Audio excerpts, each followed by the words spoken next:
The year is 1932. Australia faces a terrible threat, an enemy that is fast, ruthless, and hungry. Wait, is that a giant chicken? Yes, meet the emu. 20,000 flightless birds decided to invade Western Australia. And, naturally, the government did the only logical thing a government does. They declared war. Literally, with machine guns, against birds. Major Meredith of the Royal Artillery led the charge. He probably thought, this will be easy, they're just birds. Oh, how wrong he was.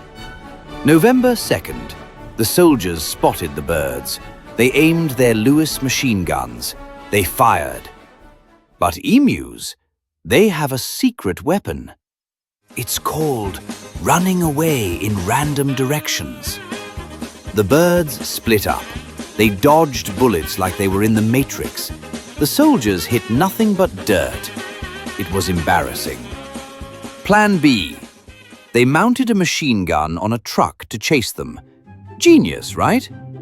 Wrong. The ground was so bumpy that the gunner couldn't aim. The truck shook, the soldier fell, and the emus, well, the emus just outran the truck. Major Meredith later said, quote, "If we had a military division with the bullet-carrying capacity of these birds, it would face any army in the world." He was literally jealous of the birds. The result?